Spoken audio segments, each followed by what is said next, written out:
지금은 분명 어려움이 있고 힘든 것도 있을 텐데 포기하는 경우들이 많이 생겨요. 근데 다 마찬가지인 것 같아요. 결국 버티고 또 그냥 버티면 안 되고 되게 잘 버텨야 돼요. 초심이 버티게 해주는 거에 대한 하나의 이유가 되지 않을까? 잘 버티면 언젠가는 빛을 볼 날이 반드시 올 거다. 제가 생각했을 때에 생존할 수 있는 가장 핵심 포인트는 고객들이 이 스타트업의 서비스를 루틴화해서 계속 이용할 수 있게 만들어주는 플랫폼이 필요하다고 생각을 해요. 그런 차원에서 오토가 전략적으로 저는 좋다고 생각을 하고 창업을 보는 스펙트럼 더 넓게 볼 수 있게 하는 차원에서 기획이 된 거거든요. 그러기 전에 저희가 이제 오픈 이노베이션 프로그램을 통해서 이제 POC 과정을 해요. 샤오미 코리아 인큐베이션이라는 샤오미 회장님이 50% 정도로 출자해서 한국에 지금 투자사를 하나 만들었어요. 거기랑 같이 오픈 이노베이션을 해가지고 사업 선정이 되면 용역으로 뭐 맡기거나 뭐 이렇게 할 거다 이런 식으로 하는 경우들이 많이 있는데 그렇게 되면 핵심 기술을 다 외부에다가 주게 되는 꼴이 되거든요. 본인이 그 핵심 기술을 개발할 수 있는 만약에 외주 용역사가 빠졌을 때 내가 어느 정도는 대체할 수 있을 정도의 기술을 본인들이 좀 싫어할 것 같다. 플랫폼 비즈니스가 트렌드이기도 하지만 많이 망하기도 하잖아요. 가장 큰 이유는 너무 많아요. 네, 너무 많아서 유사한 서비스, 그러니까 팀들이 발표하는 거 제가 많이 듣잖아요. 너무나 비슷해요. 그리고 자기들이 유일하다. 사실 제가 봐서 잘 모르겠거든요. 그래서 검증이라는 과정을 반드시 거쳐야 되고 프로덕트 마켓핏을 딱 찾아서 시장에 딱 내 진입이 되는 순간 바로 제이커브를 그릴 수 있게 되는 구조로 가려면 그 고객 검증. 안녕하세요, 피플입니다. 오늘은 굉장히 특별한 게스트를 모셨습니다. 청년 창업센터 DDM 유니콘 센터장님인데요. 구독자분들에게 자기소개 부탁드립니다. 안녕하세요. 저는 동대문구 휘경동에 위치한 DDM 청년창업센터 유니콘에서 센터장을 맡고 있는 윤창원입니다. 네, 안녕하세요. 와.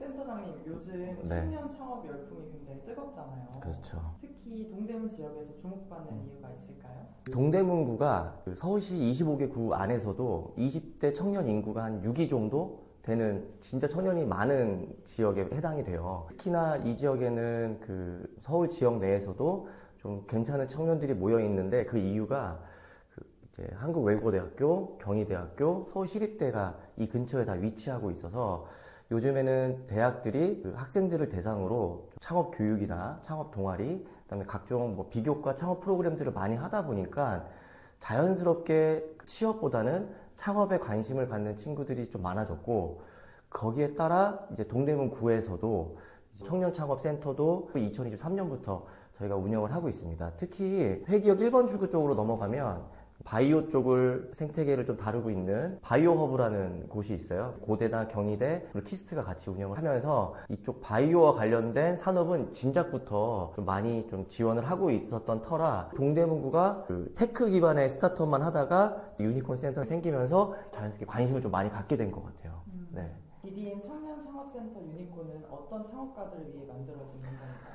한 세 가지 부류로 좀 나눠서 저희가 뽑는 것 같아요. 첫 번째는 창업에 대한 관심이 좀 많은 친구들이 있어요. 그 친구들 안에서도 혁신 기술을 다루는, 그러니까 딥테크라고 요즘 얘기들 하는데, 딥테크를 다루고 있는 스타트업 분을 이제 뽑는 전형이 하나 있고, 그리고 요즘에 청년 창업자들이 많이들 생각하는 것 중에 하나가 이제 소셜 임팩트, 사회적 가치를 실현하고자 하는데 비즈니스 모델을 갖고 있는 트랙이 있고요. 그리고 아직 창업을 안 한 예비 창업자이면서 구현이나 그다음에 시장에 나갈 수는 없지만 아이디어는 있는 아기 유니콘이라는 팀들을 저희가 뽑아가지고 보육을 하고 있습니다. 요즘 창업 아이템 중에서도 헬스케어나 피트니스 산업이 많이 눈에 띄는데 이런 분야의 창업을 어떻게 보고 계시나요? 저는 개인적으로 피트니스 쪽 산업군이 앞으로 점점 더 커질 아마 누구도 그렇게 생각할 거예요. 제가 주로 아침 출퇴근을 따릉이로 제가 지금 하고 있거든요. 아침에 이제 조깅 하시는 분들이 엄청 많아졌어요. 개인적인 시간을 운동에 쓰시는 분들이 많아지면서 고객이 그만큼 늘어났다는 거고, 거기에 따라서 개인화된 서비스 아니면 커뮤니티를 할 서비스, 다양한 차원에서의 비즈니스를 고민할 수 있게 됐기 때문에 아마 시장이 점점 커질 거라고 다 예상을 하고 있을 겁니다. 네. 실제로 센터에 헬스케어나 피트니스 관련 아이템으로 입주한 팀들도 있나요? 저희 센터에는 지금 김진희 대표님 있는 아기 유니콘의 한 팀이 있는 거고 기존의 입주 기업들 중에는 없어요. 다만 완전히 피트니스라고 하기에는 좀 그렇지만 현재 그 하트 플래닝 컴퍼니라고 하는 그 팀에서 이제 캠핑 관련된 그 용품들을 하는 팀은 있는데 피트니스다라고 이렇게 딱 연결짓기 좀 어려워요. 근데 저희는 광운대학교에서 운영을 하고 있다 보니까 광운대에서도 꼭 팀들을 뽑을 때 이런 피트니스 관련된 팀들을 한두 팀씩은 꼭 뽑거든요. 작년 같은 경우에는 예비 창업 패키지를 저희가 주간 기간으로 하고 있는데 예비 창업 패키지에 참가했던 PT라는 팀이 있습니다. 자세 교정을 좀 도와주는 비즈니스 모델을 하고 있는 팀인데 2025년 1월에 그 CES를 저희가 같이 갔다 왔어요. 그래서 그런 팀이 하나 있었고 되게 성과가 잘 나왔었고 우리나라뿐만 아니라 전 세계적으로 피트니스 산업에 대한 관심도가 높더라고요. 그래서 보도자료에서도 PT를 검색하면 쉽게 찾을 수가 있는데 해외에 피트니스 산업을 하고 있는 그 기업들이나 투자사하고도 MOU까지 체결하면서 CES에서 그래서 그렇게 잘 했고 광운대학교에서는 강북, 도봉, 노원, 동대문, 구리 뭐 이렇게 운영을 하고 있는데 센터별로 거의 한두 팀씩 다 있어요. 근데 지금 가장 기억에 남는 팀은 그 도봉센터에 머슬싱크라는 팀이 있거든요. 기구에다가 센서 같은 걸 이렇게 부착을 해가지고 운동을 하는 거를 측정을 해서 그 개인화된 데이터를 가지고 나의 운동량을 측정해주는 이제 그런 서비스를 하는 팀인데 잘 돼가지고 AI 쪽으로 조금 피트니스를 비즈니스로 가져가서 서울에서는 가장 큰 센터인데 양재에 있는 AI 허브가 있어요. 거기에 가서 또 잘하고 있는 팀. 네. 많은 피트니스 쪽 창업가분들이 DDM 청년 창업센터로 유입이 됐으면 좋겠습니다. 아, 네, 저도 꼭 많이 지원을 해줬으면 너무 좋을 것 같아요. 특히 그 저희 센터에서는 기업들이 입주를 하고 나면 기회가 될 때마다 꼭 저희는 공식적으로는 분기에 한 번씩 기업들과 네트워킹을 하는데 또 비단 저희 센터 안에서만 네트워킹을 하는 게 아니라 다른 센터들에 있는 기업들하고도 같이 네트워킹을 해요. 서로 간에 비즈니스도 공유하고 융복합적인 이제 비즈니스 모델들이 나오거든요. 안 풀리던 것들도 이렇게 풀어갈 수 있고 그러면서 좋은 사례들이 많이 나오기 때문에 입주 기업들과 또 피트니스 팀들이 만나면 또 새로운 비즈니스 모델을 또 만들어갈 수 있는 오픈 이노베이션이라고 보통 얘기를 많이 하는데 저희가 추구하는 방향이 좀 오픈 이노베이션 때문에 그런 팀들이 좀 왔으면 하는 바람이라 저희가 지난번 모집을 할 때도 경쟁률이 매우 높긴 한데 피트니스 팀들이 아무도 안 왔어요. 네, 그래서 못 뽑기도 했지만 꼭 많은 팀들이 관심 갖고 지원해줬으면 하는 바람입니다. 네. 많이 지원해주세요. 네. 잠깐 얘기해주셨지만 네. 창업센터 입주 시 받을 수 있는 실질적인 혜택에는 어떤 것들이 있을까요? 기본적으로 많은 그 보육센터들이 하는 것들을 일단 다 하고 있어요. 멘토링이라든가 그 교육 프로그램들. 저희는 저희 색깔을 가지고 운영을 잘 하고 있는데 특히 저희는 이제 유니콘 센터잖아요. 그래서 유니콘 기업으로 만들어야겠다. 그러려면은 결코 저희 국내 시장만 보면 안 되니까 해외에 같이 나가서 할 수 있는 그런 프로그램들을 많이 하는데 저희가 CES나 이런 해외에서 하는 전시회 같은 것도 저희 센터에서 지원을 해서 같이 나가고 있고 그리고 현지 분석을 또 해야 되다 보니까 저희 작년에는 이제 중국을 같이 다녀왔는데 중국에서 비즈니스 할 수 있는 그런 보육센터도 방문하는 글로벌 진출 지원 프로그램 뭐 이런 것들도 좀 하고 있습니다. 이 창업을 보는 스펙트럼 더 넓게 볼 수 있게 하는 차원에서 기획이 된 거거든요.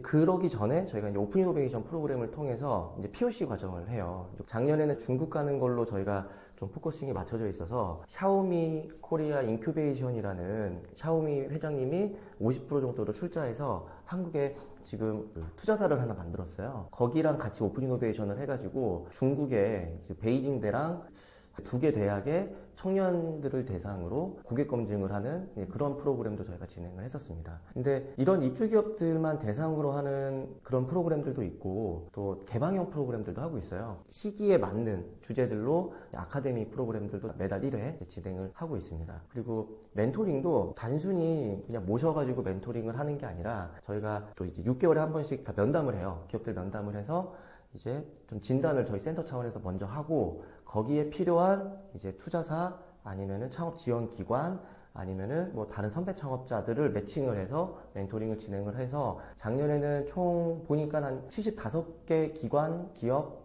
그다음에 뭐 다른 창업자들이 저희 입주 기업들을 지원을 좀 해주셨더라고요. 네, 이런 식으로 프로그램 운영을 하고 있습니다. 어느 창업가든지 제일 희망하는 프로그램 중에 하나일 텐데 사업화 자금 지원을 해서 인건비를 제외한 기업을 운영하고 비즈니스를 하는 데 있어서 들어갔던 실비를 저희가 지원을 하는데 뭐 특허 비용, 마케팅 비용, 뭐 리플렛 같은 거 제작하는 비용 뭐 이런 것들 저희가 다 지원을 하고 있습니다. 건강, 운동, 웰니스 산업은 꾸준히 성장 중인데요. 청년 창업가들이 이 분야에서 살아남으려면 꼭 갖춰야 할 역량은 무엇이라고 보세요? 창업자로서 고객을 정확하게 볼 수 있는 센스, 안목 이런 게 좀 필요할 것 같아요. 많은 사람들이 착각을 하는 것 중에 하나가 이쪽에 있는 고객층이 내 고객일 것이다 라고 정의를 하는데 그게 대부분 청년 창업자들은 아직까지 경험이 많이 부족하다 보니까 그게 미스가 나는 경우들이 되게 많아요. 그러다 보니 매출로 이어지지 않고 성장이 정체가 되면서 계속 고정비나 비용들은 들어가는데 고객은 찾지 못하고 그러면서 계속 악순환이 반복이 되는 걸 많이 봤거든요. 고객을 정의하는 그런 안목이 좀 필요할 것 같다라는 게 있고 본인들이 갖고 있는 아이템, 콘텐츠들을 기술하고 좀 융합할 수 있는 기술을 좀 다룰 수 있는 능력이 필요할 것 같아요. 코딩도 한번 배워보고 AI를 안 쓰면 요즘에는 성장이나 성공은 사실 없다고 보면 되거든요. AI 기술에 대해서 스스로 좀 학습을 하고 사업 선정이 되면 용역으로 뭐 맡기거나 뭐 이렇게 할 거다 이런 식으로 하는 경우들이 많이 있는데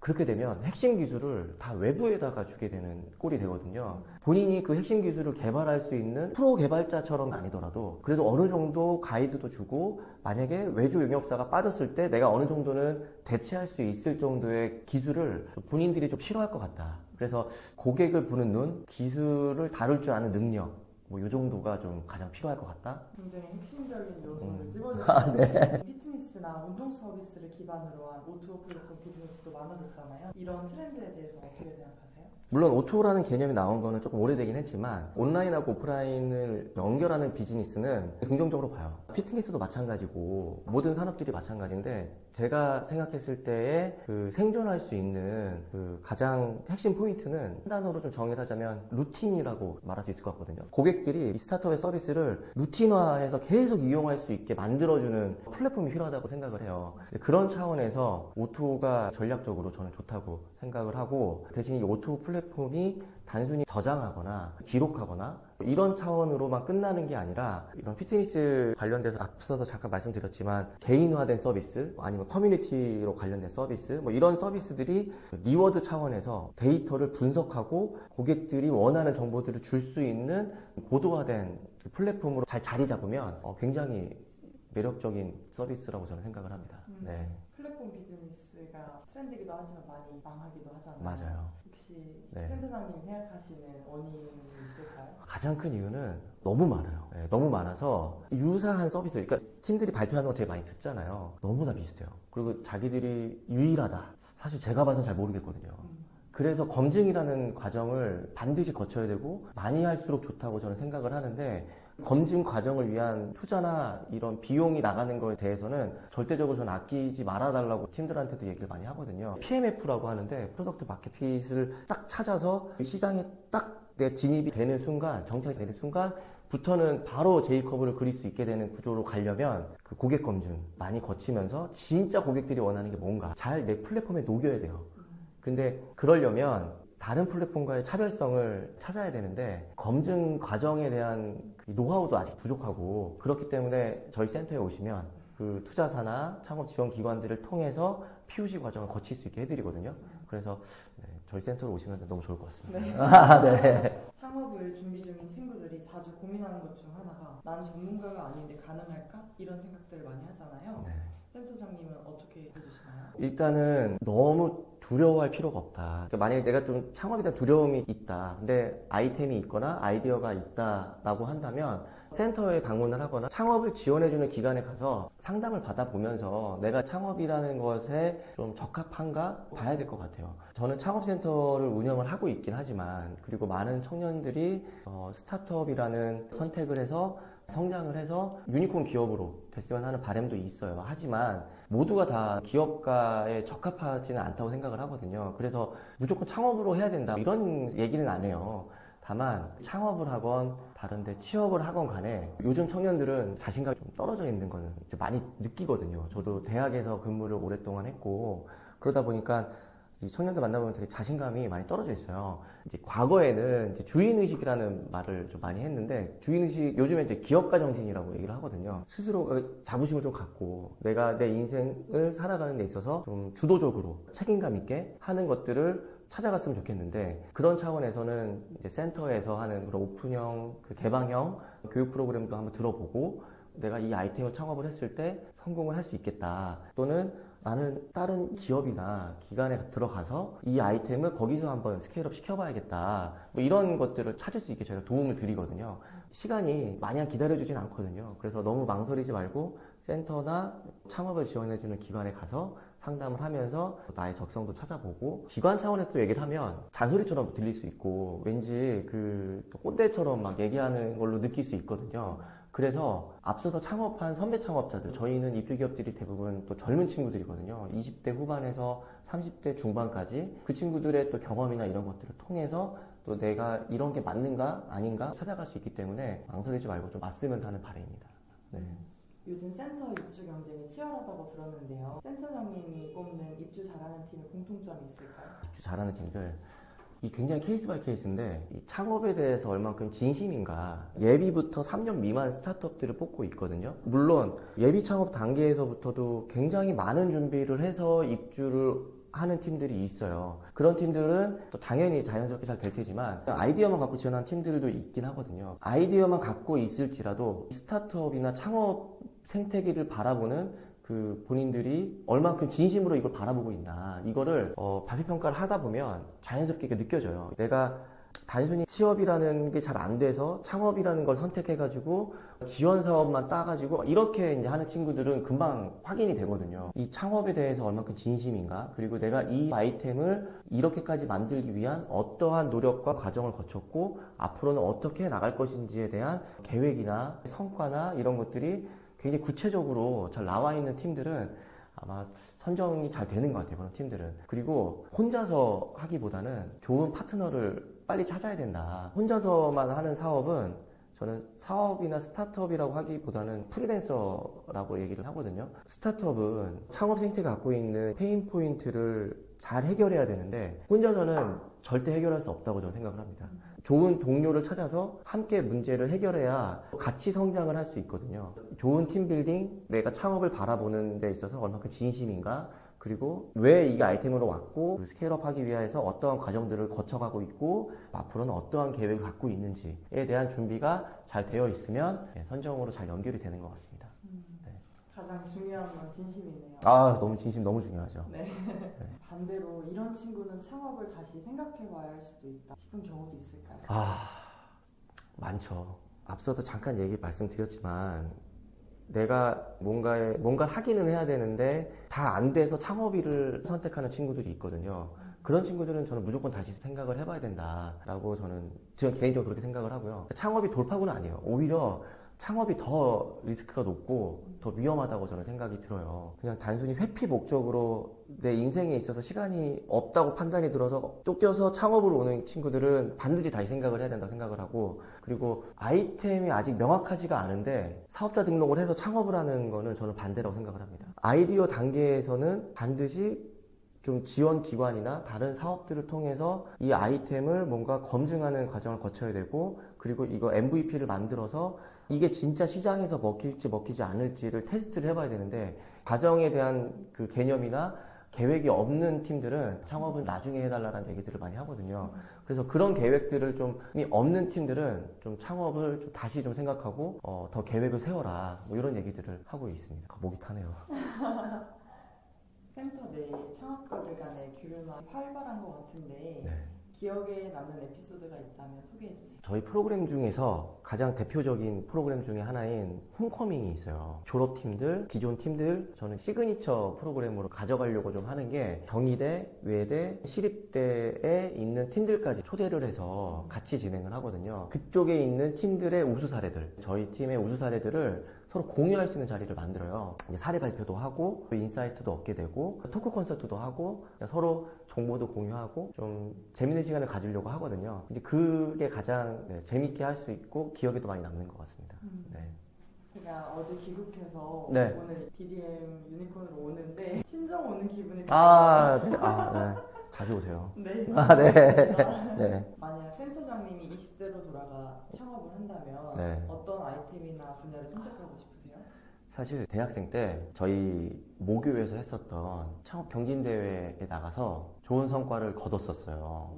그래서 상도 받고, 그 당시에는 창업진흥원이기는 했는데 지금의 창업진흥원의 전신 또 창업 창업진흥원이 있거든요. 거기 창업진흥원에서 하는 전국 대학생 예비 창업자들이 모이는 창업 캠프 행사가 있었어요. 그때 제가 만들었던 아이템을, 그때 20대 초반이었는데 그 아이템을 저는 한번 제대로 해보고 싶다라는 생각이 있는데, 그게 뭐였냐면 피트니스였어요. 네, 그때 이제 그 당시에 이제 이명박 정부였거든요.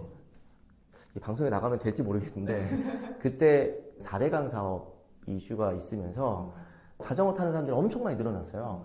자전거에 이제 센서를 부착을 해서 사고를 예방하는 그런 아이템이었거든요. 그래서 그 아이템으로 경진대회에 나가서 상도 받고 캠프도 참여하게 되는 좋은 기회를 얻게 됐는데, 날씨가 따뜻해서 그런지 제 따릉이를 출퇴근하면 자전거 엄청 많이 타더라고요. 그 아이템을 한번 해보고 싶다. 네. 지금도 늦지 않으신 것 같습니다. 망설여지는 게 생태계를 더 많이 알다 보니까 더 조심스럽게 되더라고요. 그때 그 아이템을 놓고 취업을 하게 된 게 여기까지 오게 됐어요. 그때 창업경진대회 창업진흥원이 그때는 공공기관이 아니었거든요. 국가적으로 창업에 대한 지원이나 막 그런 게 활발하지 않았던 시기이기도 했고, 그러니까 그때 했어야 되는데, 네, 어쨌든 그렇습니다. 제가 창업센터를 운영하고 있는 센터장인데 이 창업을 망설여지는 게 좀 부끄러워요. 만약에 그때 돌아가서 할 수 있다면 저는 아마 자전거, 공교롭게도 또 피트니스 아이템을 했었어요. 그걸 한번 해보고 싶다라는 생각입니다. 네. 시장을 잘 알기 때문에 망설여진다는 네. 말이 참 공감됩니다. 그리고 사실 창업자들 되게 존경하거든요. 왜냐면 해서 잘 되려면 대부분 그렇지만 굉장히 힘들어요. 엄청나게 갈아 넣어서 다들 그 성공으로 가고 있는데, 그걸 옆에서 이렇게 보면 보통 일이 아닌데 엄청 열정적으로 열심히 하고 있다 보니까, 저도 연초에는 다양한 사업들을 또 지원을 하기 때문에 저도 새벽에 퇴근한 경우들이 종종 있는데, 저희 입주 기업들은 1년 내내 새벽에 퇴근하고 출장도 많고 갔다 와서 또 일하고 엄청 자기 인생 갈아 넣으면서 막 하고 있거든요. 그래서 그 과정이 굉장히 고통스럽고 힘든데도 불구하고 너무 즐겁게들 하고 있는 걸 보니까 자랑스럽고 존경스럽고, 어려울 것 같아서 그게 너무 힘든 걸 아니까 더 두렵게 되는 것 같아요. 굉장히 아쉬움이 많이 네. 남는 답변이었습니다. 네, 맞습니다. 지금 도전하려는 청년 창업가들에게 꼭 해주고 싶은 조언이 있다면요? 할 얘기는 진짜 많은데 용기를 가져라, 도전해라. 사실 이건 너무 뻔하고 식상해서 저는 다른 것보다 초심을 잃지 않았으면 좋겠다. 내가 왜 창업이라는 걸 선택을 했고, 지금은 분명 어려움이 있고 힘든 것도 있을 텐데 왜 창업이라는 걸 선택해서 여기까지 왔는지에 대해서 초심을 잃지 않고 계속 열심히 했으면 하는 바람이에요. 하다 보면 잘 안 되는 경우들이 많이 있거든요. 포기하는 경우들이 많이 생겨요. 근데 다 마찬가지인 것 같아요. 결국 버티고 또 그냥 버티면 안 되고 되게 잘 버텨야 돼요. 그 과정을 잘 견뎌내야 되는데, 초심이 버티게 해주는 거에 대한 하나의 이유가 되지 않을까? 잘 버티면 언젠가는 빛을 볼 날이 반드시 올 거다라는 얘기를 좀 해주고 싶어요. 분명히 지금은 매우 힘든 과정에 있을 게 분명하거든요. 어쨌든 초심을 잃지 않고 잘 될 거다, 그 얘기를 해주고 싶습니다. 지금은 분명 어려움이 있고 힘든 것도 있을 텐데 왜 창업이라는 걸 선택해서 여기까지 왔는지에 대해서 초심을 잃지 않고 계속 열심히 했으면 하는 바람이에요. 포기하는 경우들이 많이 생겨요. 근데 다 마찬가지인 것 같아요. 결국 버티고 또 그냥 버티면 안 되고 되게 잘 버텨야 돼요. 그 과정을 잘 견뎌내야 되는데, 초심이 버티게 해주는 거에 대한 하나의 이유가 되지 않을까? 잘 버티면 언젠가는 빛을 볼 날이 반드시 올 거다, 그 얘기를 해주고 싶습니다. 앞으로 DDM 청년 창업센터 유니콘이 어떤 방향으로 확장되고 성장하길 바라시나요? 꼭 창업이라는 답을 찾기 위해서 저희 센터에 찾아주기를 원하지는 않아요. 단순히 와서 커피도 한 잔 마시고 쉬었다 가는 공간으로 갔으면 좋겠는데, 그러면서 자연스럽게 이런 창업에 대한 저변도 확산이 되고 또 청년들이 기업가 정신도 함양이 될 거고, 그러다 보면 자연스럽게 건전한 창업 생태계가 조성될 거라고 생각이 드는데, 거기에 있어서 저희가 중요한 역할을 할 수 있는 그런 센터로 좀 잘 자리가 잡았으면 하는 바람입니다. 네. 창업을 꿈꾸고 시작하기까지 시간이 걸렸는데 네. 기관을 찾아서 가야겠다는 생각을 못했던 것 같아요. 그때 알았더라면 얼마나 좋았을까 생각이 듭니다. 맞습니다. 네, 맞습니다. 요즘에는 국가 차원, 정부 차원이나 지자체, 학교 이런 데에서 창업 지원을 많이 하고 있어요. 나는 창업이라는 걸 통해서 소셜 임팩트도 해보고 싶고 우리 팀이 또 AI나 딥테크 쪽에 뭐 많아요. 뭐 아까 얘기했던 휘트니스도 뭐 테크가 융합이 돼야 되고 그다음에 뭐 핀테크도 있고 파이낸셜이랑 테크 합치면 핀테크, 콘텐츠랑 합쳐지는 콘테크, 딥테크 다루고 있는 팀이다. 이러면은 자기들끼리 해결하기보단 주변에 좋은 인프라들이 있으니까 그런 데를 찾아서 도움을 요청하면 언제든지 문은 열려 있다. 도움을 기꺼이 줄 수 있다. 많이 찾아줬으면 좋겠습니다. 마지막으로 BDM 청년 창업센터 유니콘에 관심 있는 청년 창업가들이 지금 당장 할 수 있는 행동은 무엇이 있을까요? 가장 빠르게 있는 건 매달 있는 아카데미가 있어요. 1월달하고 2월달에는 지원 사업들이 많이 나오다 보니까 거기에 조금 포커스가 맞춰져서 뭐 피칭하는 거라든가 IR 덱 만드는 그런 특강들이 이루어졌었는데 앞으로는 선배 창업자들이 와서 본인들의 성공 스토리를 공유한다든가 스타트업과 관련된 다른 정보들을 줄 수 있는 아카데미 프로그램들이 있을 예정이고요. 그리고 8, 9월 정도로 저희가 예정을 하고 있는데 이제 아기 유니콘을 추가적으로 더 모집을 할 계획이에요. 네, 많은 관심 가져줬으면 좋겠습니다. 네. 입주료는 네. 보통 어느 단위? 입주기업 모집은 저희가 공식적으로 뽑는 그 11월에 공고가 나가면 12월에 심사 과정을 거쳐서 1월부터 입주할 수 있는 게 있고 이제 졸업팀이 발생을 하게 되면 연중에 수시로 또 한두 개 팀 정도씩 근데 수시로 뽑는 모집에는 보통 한 개 정도 뽑는 거기 때문에 경쟁률이 너무 높고 그래서 만약에 저희 센터 입주를 들어오고 싶다면 11월에 지원을 하게 되면 12월에 거쳐서 1월에 입주를 할 수 있으니까 그때는 보통 저희가 서너 개 정도 뽑거든요. 저희가 공식적으로 모집하는 기간입니다. 오늘 너무 네. 스타트업 씬에서 좋은 인사이트 많이 주셔가지고 감사합니다. 네. 제가 감사하죠. 네. 인터뷰 오늘 해보셨는데 어떠셨어요? 여기저기 심사나 이런 것들도 많이 하는데 그런 것과는 또 다르게 굉장히 떨리네요. 준비했던 얘기들을 다 전달 못한 것 같아서 좀 아쉽기도 하고 다음에 또 더 좋은 내용들을 전달할 수 있는 기회가 또 있었으면 너무 좋겠네요. 원래는 굉장히 호랑이 같은 분이신데 네. 오늘 촬영하시는데 긴장을 좀 하셔가지고 지원해주셔서 센터장님 만나뵈면 좋은 인사이트들 많이 나누실 수 있을 겁니다. 너무 고생 많으셨습니다. 네. 감사합니다. 네. 초대해 주셔서 감사합니다. 네.